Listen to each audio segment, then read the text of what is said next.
Hola, mi nombre es Regina y hoy vamos a hablar sobre la ley del seguro social. Primero, para entender el seguro social, debemos aplicar 4 principios de los derechos humanos que rigen la salud y el bienestar. Encontramos como primero la disponibilidad. ¿Qué significa? Pues significa que el Estado debe de garantizar la existencia de clínicas, personal y medicamentos. Después encontramos en el segundo la accesibilidad, que no haya barreras físicas, económicas ni de discriminación para llegar a estos.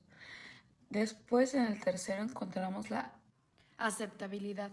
Esto significa que los servicios respeten la ética médica y la cultura de los ciudadanos.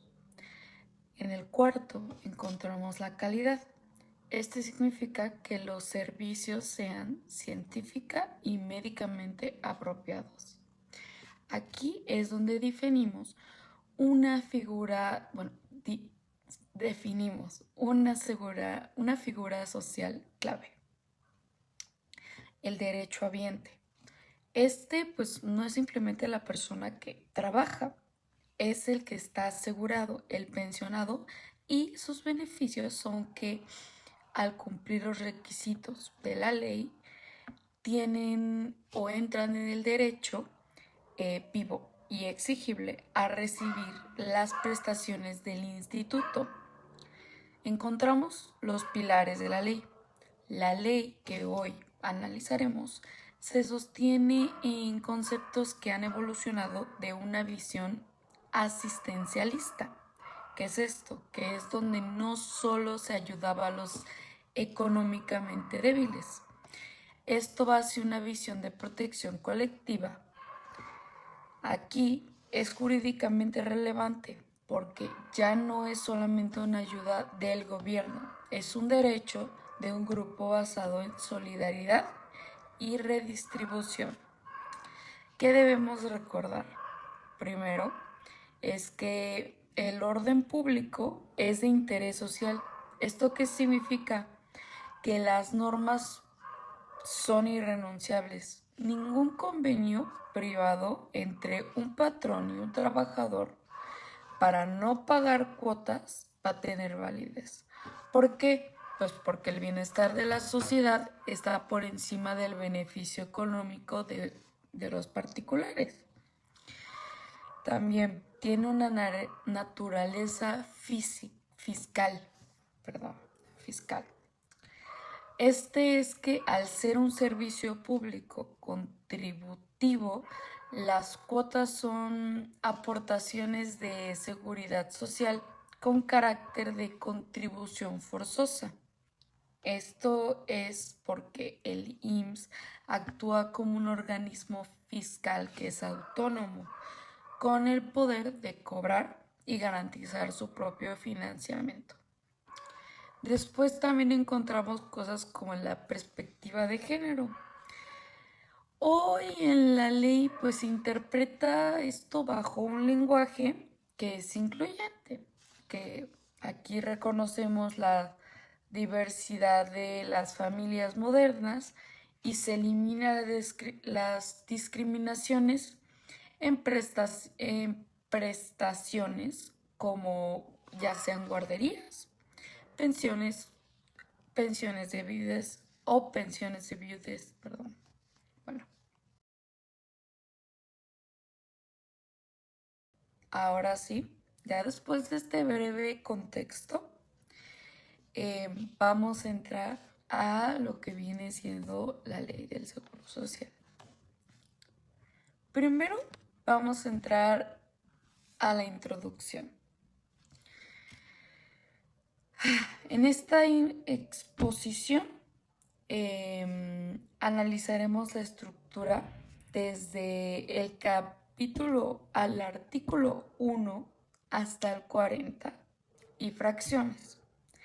En estos artículos se representa la base jurídica, fiscal y social, sobre la cual descansa la protección de todos los mexicanos, millones de mexicanos, Comenzaremos. En el artículo 1 está la ley, artículo 1. Esta ley es de observancia general en toda la República. Sus disposiciones son de orden público e interés social. Argumentativamente, ¿esto qué implica? Pues implica que el Estado no deja la seguridad social al libre arbitrio de los particulares. Esta es una garantía social protegida constitucionalmente.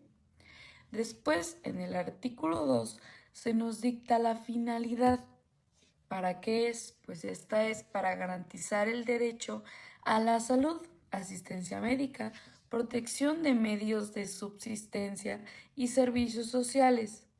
Aquí veremos cosas como que la seguridad social es un concepto integral, no solo medicinal. El artículo 3 también delega esta responsabilidad a entidades públicas y descentralizadas. Y el artículo 4 nos define al Seguro Social como el instrumento básico, elevándolo a la categoría de servidor público de carácter nacional. Después, en el artículo 5, aquí encontraremos cosas más de organización y, por así decirlo, como un glosario de conceptos. En el artículo 5 crea al IMSS como un organismo público descentralizado que tiene personalidad jurídica propia, como ya habíamos hablado, y muy importante, con integración tripartita, Estado, patrones y trabajadores. Además, este posee el carácter de organismo fiscal autónomo, lo cual ¿qué significa? Que se faculta para cobrar cuotas con la fuerza del derecho fiscal. Después, ya yéndonos a las fracciones, artículo 5A, que aquí encontramos los conceptos. De la primera fracción a la tercera se define la ley, el código fiscal y el instituto. Del 4 al 5 se nos define al patrón y al trabajador bajo los términos de la Ley Federal del Trabajo. Ya tenemos un video de eso, si lo quieren ver, ahí está.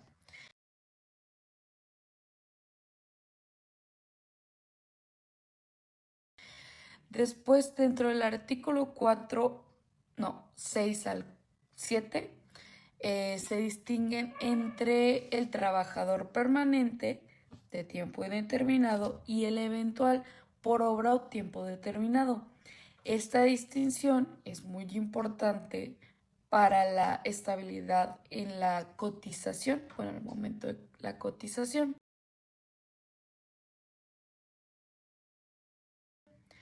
Después, en el artículo 8 al 9, encontramos a los sujetos obligados y de aseguramiento.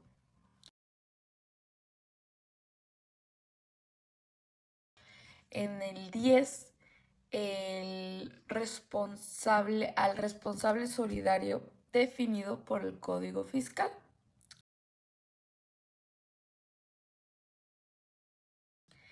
Y del 11 al 14 se nos definen los asegurados beneficiarios. O sea, los familiares son los beneficiarios, los derechohabientes y pensionados. También es importante anotar que el derecho nace de la vigencia, según la fracción 8.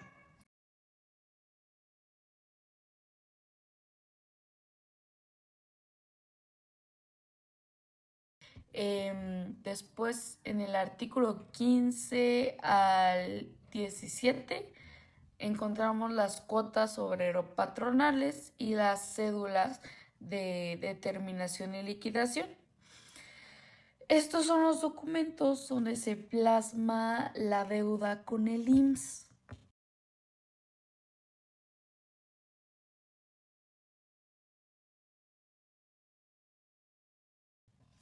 Luego, en el artículo 18, la fracción 18 a la fracción 19, encontramos la definición del salario y el trabajador eventual del campo, especificando que si este último rebasa las 27 semanas con un patrón, se volverá permanente.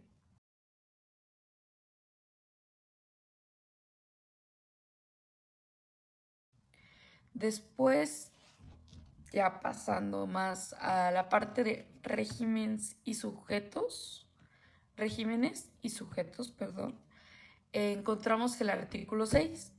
Aquí se nos establece que el Seguro Social se divide en dos regímenes, el obligatorio y el régimen voluntario. En el artículo 7, pues se nos aclara que el Seguro Social cubre contingencias mediante prestaciones en especie y dinero. Según el artículo 8, para gozar de estas hay que cumplir requisitos y portar la identificación que el instituto expida. También aquí algo crucial es que dentro del artículo 9, las normas que establecen cargas, sujeto, objeto, base y tasa son de aplicación estricta. Si hay dudas, el orden de superioridad es el artículo 1 de la Ley Federal del Trabajo y el segundo del Código Fiscal y también el tercero del Derecho Común. Luego, en el artículo 10, aquí se protege al trabajador. Se nos da la definición de que las prestaciones son inembargables, salvo en un 50% para pensiones alimenticias solamente. Después entramos al régimen obligatorio. Dentro del artículo 11 se nos enumeran 5 seguros: el riesgo de trabajo, las enfermedades y maternidad, la invalidez y la vida, y el retiro y la cesantía de edad avanzada y vejez, junto con las guarderías. En el artículo 12 nos dice quiénes entran a fuerza dentro de este. Aquí entran trabajadores subordinados y remunerados, socios de sociedades cooperativas y personas determinadas por decreto presidencial. También, por su parte, en el artículo 13 se nos habla de la incorporación voluntaria. Estos son trabajadores independientes, domésticos, ejidatarios, pequeños propietarios y patrones personas físicas. Okay. Luego entramos a las obligaciones que tienen los patrones, las obligaciones patronales, por así decirlo. En el artículo 14 se nos detalla que deben contener los convenios de incorporación voluntaria. Pero pasemos al artículo 15, donde encontraremos las obligaciones del patrón. El primer requisito y más importante es inscribir a trabajadores y comunicar altas, bajas y cambios de salario. El segundo es que se llevar a cabo los registros y las nóminas por 5 años, determinar y pagar las cuotas, el tercero, y permitir inspecciones del IMSS. También en construcción, dar constancia de días laborales a los trabajadores. Dentro del artículo 15, fracciona. Un artículo que aquí es muy argumentativo, nos habla sobre el outsourcing.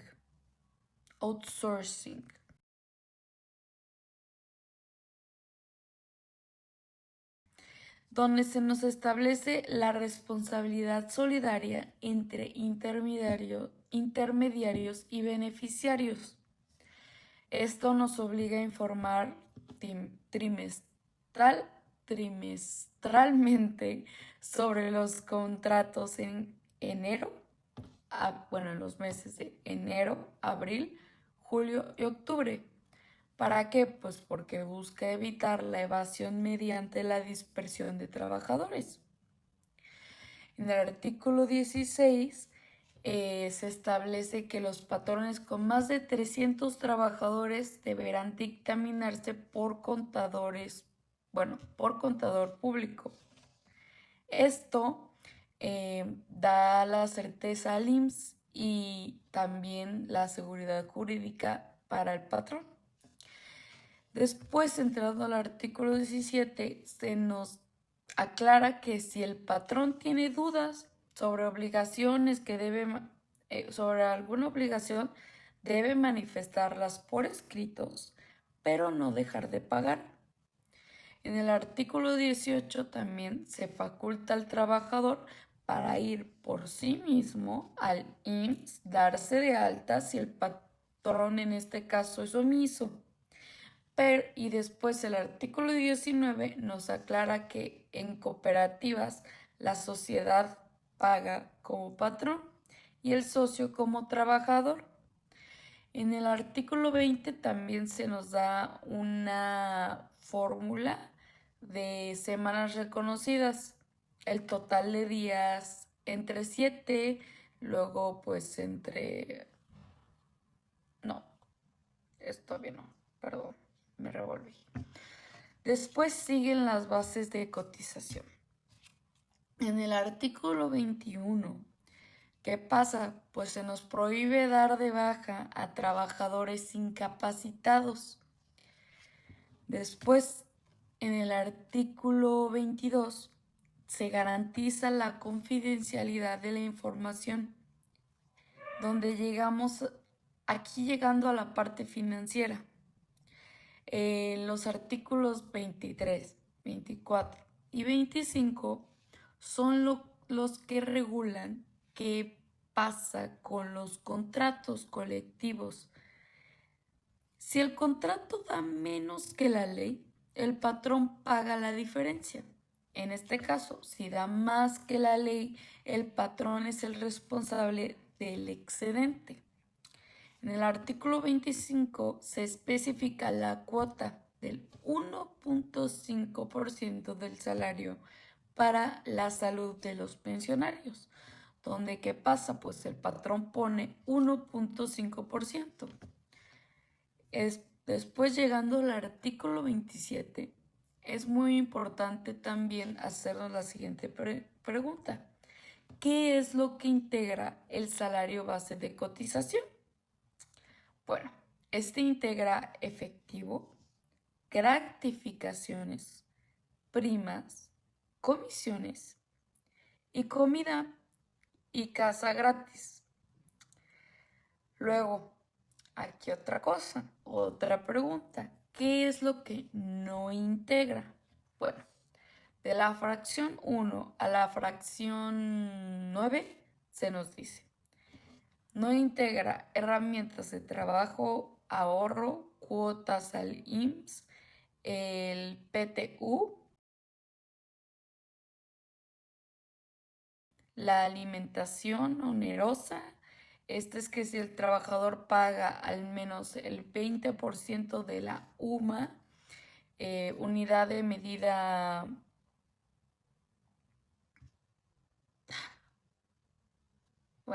despensas, y esto es hasta el 40% de la UMA. Los premios de puntualidad y la asistencia, hasta el 10% del salario base de cotización. Y también el tiempo extraordinario de los límites que se marcan en la Ley Federal del Trabajo. En el artículo 28 se nos ponen los límites de cotización.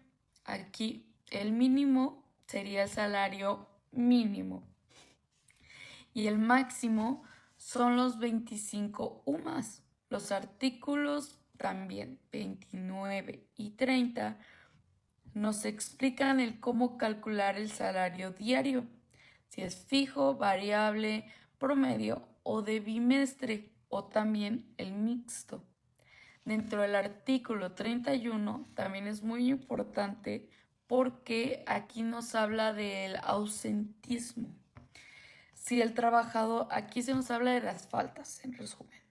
Si el trabajador faltase menos de 8 días, solo se pagaría el seguro de enfermedades.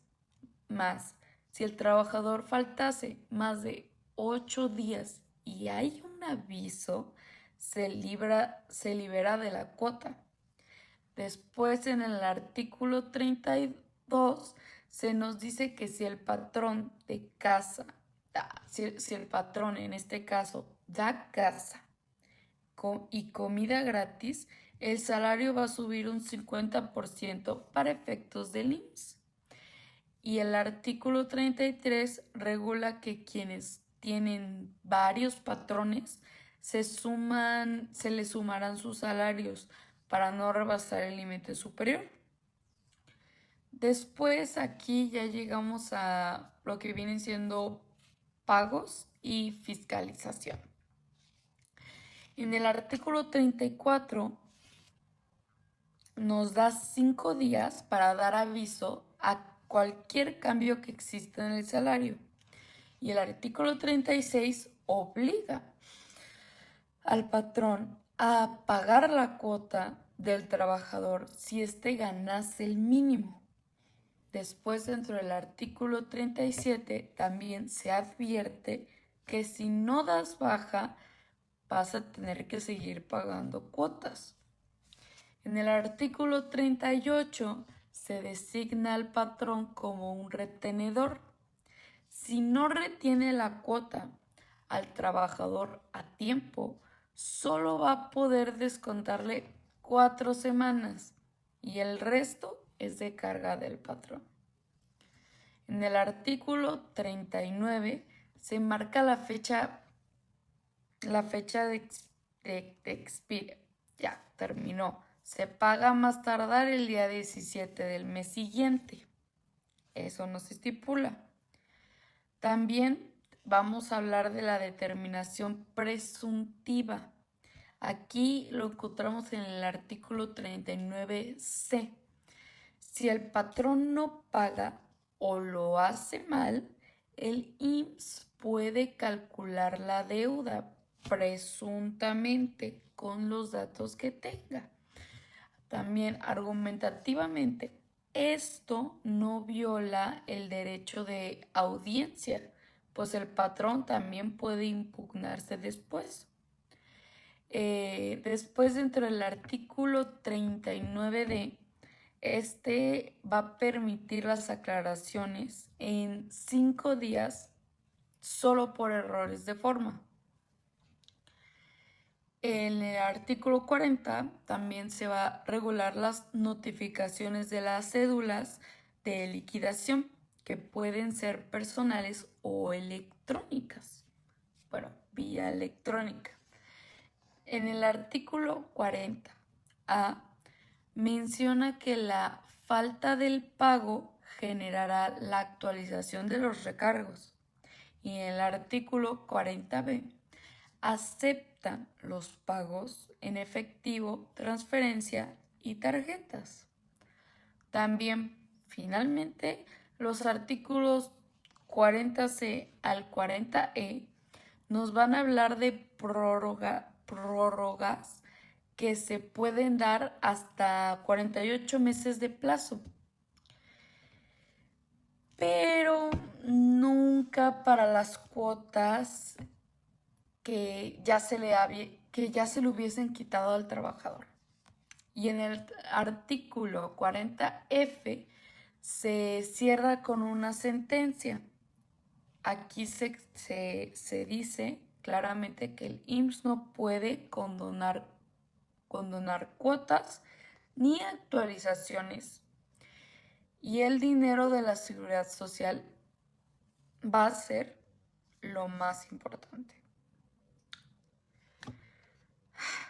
Bueno, Y bueno, para finalizar esta exposición, que abarca los artículos del primero al 40 de la Ley del Seguro Social, es necesario también pues hacer, por así decirlo, un viaje dentro del análisis normativo para crear nuestra propia reflexión sobre pues la realidad de nuestro sistema. El primer punto que aquí podemos tocar es nuestra sostenibilidad financiera, ya que desde una perspectiva jurídica y actuarial, la estructura de financiamiento que se prevé en los artículos que ya presentamos nos hace enfrentarnos a un reto de sostenibilidad crítica. Y si bien en el artículo 39 se nos garantiza la recaudación y en el 40F prohíbe las condonaciones, pues la realidad es que la base de cotizantes formales crece a un ritmo que la población, en este caso de pensionados. El sistema, también por ejemplo el solidario, que diseñamos desde el siglo XX, pues requiere hoy una fiscalización más agresiva. ¿Esto para qué? Pues para combatir el subregistro salarial, que pues se podría decir que es lo que más contamina em, al instituto. Después también como segundo punto podríamos abordar el tema sobre el equilibrio de las cargas. Aquí pues nos podemos hacer la siguiente pregunta. ¿Existe equilibrio entre los derechos del trabajador y las cargas patronales? Aquí en mi análisis es que la ley busca un balance. Esto justamente a través del concepto de tripartita, el tripartismo, que se define en el artículo 5. Sin embargo, para para la micro y pequeña empresa, pues la carga de las cuotas obrero-patronales y el cumplimiento de las obligaciones del artículo 15 pueden llegar a incentivar la informalidad. Aquí donde el verdadero reto no es bajar las prestaciones del trabajador, sino que el reto es simplificar administrativamente el cumplimiento patronal para que la seguridad social no se perciba como un castigo, sino que sea una inversión en productividad. Después, pues aquí mi tercera propuesta sería que proponer más reformas que fortalezcan el cumplimiento de los primeros 40 artículos, o sea, los ya explicados. Aquí tenemos unos 3 ejemplitos. Eh, Podría ser en el artículo 16, bajar el umbral de los 300 trabajadores y hacer el dictamen de contador público obligatorio, pues para que las empresas medianas para las empresas medianas, esto pues cerrando la brecha de la evasión. La segunda pues entraría en el salario base de cotización, que está en el artículo 27, em, sería la integración mediante una interconexión en tiempo real con el SAT, pues esto elimina la posibilidad de que pues el patrón declare los salarios distintos de cada institución.